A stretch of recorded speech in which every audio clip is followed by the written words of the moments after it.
The China that I recall, fragmented through the mists of time, I fear has gone. Life was as fickle as the Emperor's favor, as war and famine were across the land.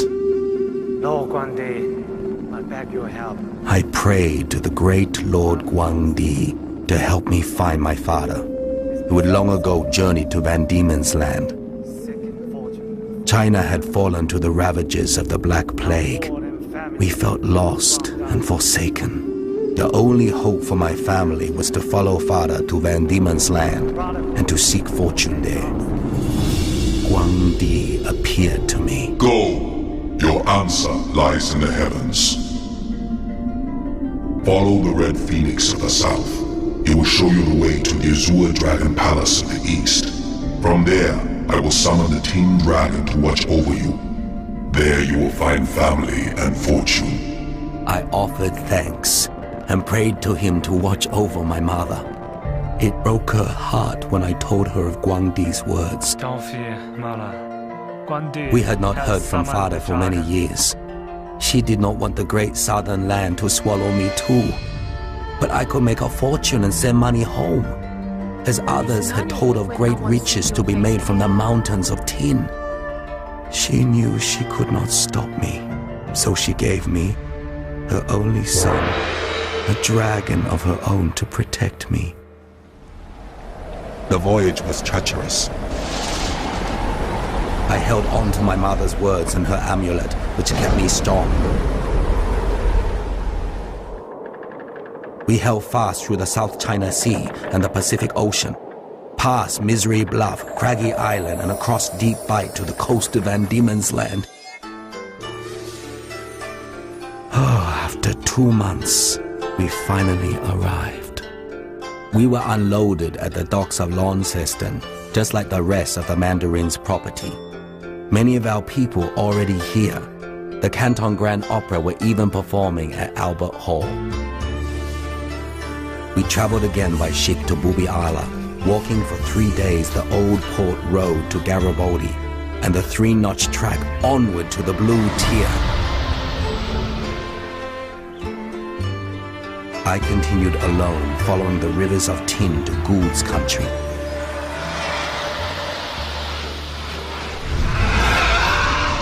Finally, I arrived at Thomas Plains, the heartland of our clan. The mining village thrown together from earth and wood, a forest fallen to the axe and the pick. There, I sought my sponsor, the Mandarin, Ma Monchin.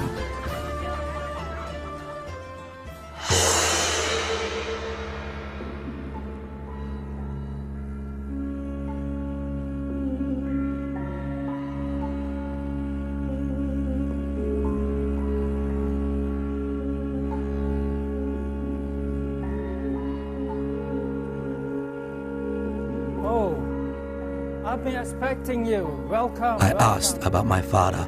I hope your journey has been good. He had news. My father was not well. Ask you one more help. You can find him at the Blue Tier on the mine there. The Mandarin said I would find him at the mines on the Blue Tier.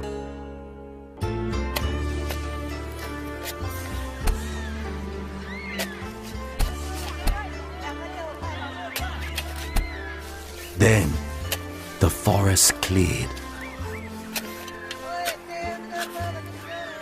Excuse me. And I had found the mine. Do you know where it is? I knew he couldn't be far. Yeah, it's over there, near the ridge. Looking there. And there, in the river of tin, I found him.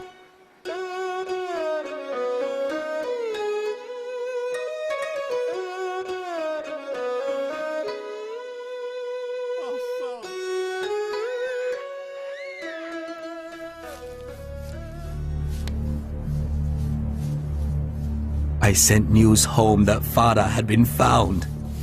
The hardship of the past 11 years had taken its toll on him. It was cold, hard work.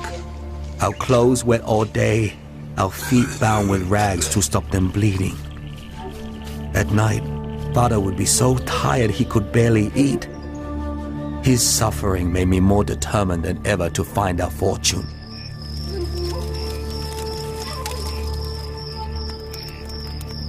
It's been so good to have here this past month, my son.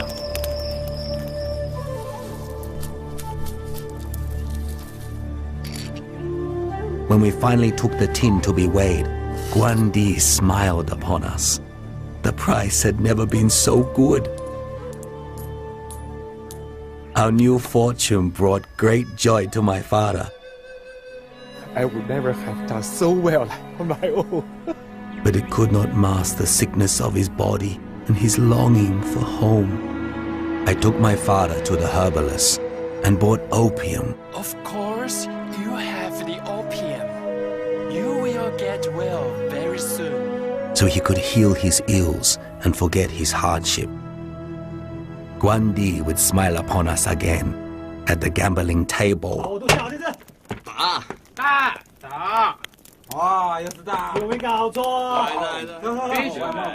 Meanwhile, in the opium den, my father begged the goddess of mercy, "Please, please let me see my beloved wife."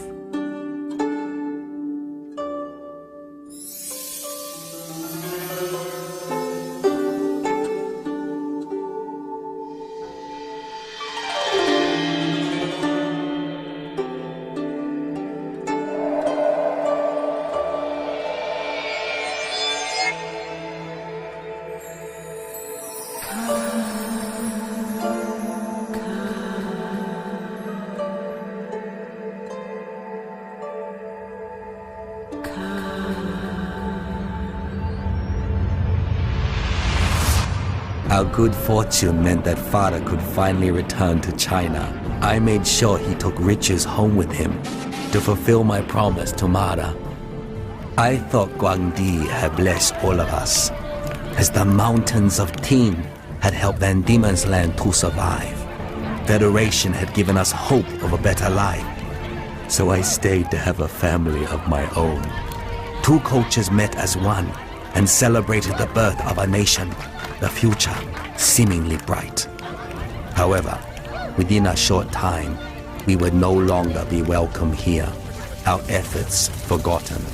But the legacy of our ancestors lives on. Now they rest, just as the Tin Dragon sleeps, hidden in the mountains of this land that we still call home.